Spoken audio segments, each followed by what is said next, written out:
از شرکت شفا روغن تازه سیاه‌دانه را میتوانید دسترس کنید. اگر که شما از درد سر اذیت میکشید یا نفس تنگی و درد دل دارید و یا بیماری پروستاتی دارید، پس به این شرکت مراجعت کنید. داروها برای حفظ کردن ریش و موی سر، همه داروها با صفتی بلند میباشند. حتما از نام کانال یوریست جی مراجعت کنید. این شرکت برادران تاجیک در خدمت ما و شما میباشد. ассалому алайкум ба ҳама тамошобинони барномаҳои канали юристи ҷай, барномаҳои Сорбон Сафаров. Тамошобинони азиз, ман хостам ки ҳамин видеоро фавран пешниҳоди ҳамаи шумо бигардонам, чунки бисёре аз тамошобинои канали ма дар инстаграмам савол роӣ кардастанд ки оё барои ҷанг миёни Федератсияи Россия ва Украина парвозҳо қатъ карда мешаванд ё ин ки не? Ҳамин савол бениҳоят зиёд шудааст ва ман хостам видео кунам, ҳамада бифаҳмонам касое ки мара тамошо мекунанд ва касое ки савол додагиен. Ва як чизи дигара қайд мекунам, узри зиёд касоеда ки агар маъқул набоша.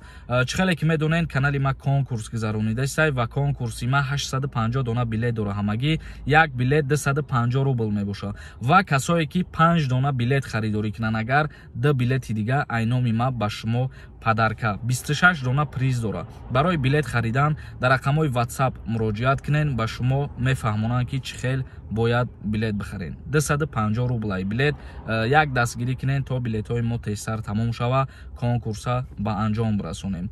و موضوع اساسی چه خیلی که به همه معلوم است، عین حال وضعیت میان فدراسیای روسیه و اوکراین چه خیل رفته ایستاده است. شبانه روزهای اخیر بسیار از ترکیش‌ها و تیرپرانی‌ها زیاد شد و در اینجا قید کردن ممکنه که هر یک شهروندی جمهوری تاجیکستان که در اوکراین قرار داره و او میخواهد که به جمهوری تاجیکستان بیاید، ما در روی اکران یک رقم تلفن میمونیم. در این رقم‌های تلفن زنگ بزنین.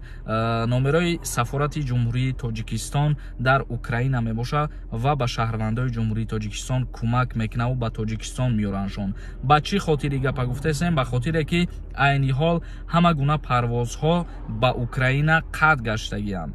یگان نمود پروازها اجازت نیست و شهروندان هر دولتی که در داخل اوکراین قرار دارند و میخواهند که از اوکراین بیرون برویند، با پاسارسوای خودشان مراجعت میکنند و این چنین پاسارسوای جمهوری تاجیکستان هم نیز به شهروندان جمهوری تاجیکستان که در اوکراین قرار دارند مراجعت کرده، گفت که در تماس باشند با کارکنان پاسارسوا و نامنویس میکنند، روی خط میکنند و جمهوری تاجیکستان انتقالشان میتیند.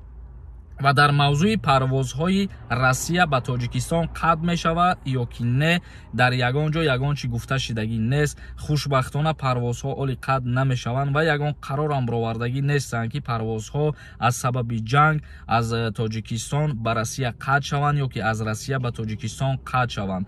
تنها همون شهرهایی که به گرانیچه های اوکراین نزدیک یا همسرحد در فدراسیای روسیه، از آن همون شهرها پروازها را یک چند مدت قطع گردانیدگی‌اند. ولی بسیارتر از شهروندان تاجیکستان مثال میگیریم، اگر از شهر دوشنبه به مسکو بلیت میگیرند یا که از مسکو به دوشنبه، این پروازها قطع شدگی نیست. پروازهای قطع شدگی هستند که همون شهرها با اوکراین همسرحد میباشند، یک چند مدت پروازهاشون اجازت نمیتیند. به همین خاطر خواستم این ویدیو را من فوراً به همه شما پیشنهاد بگردانم.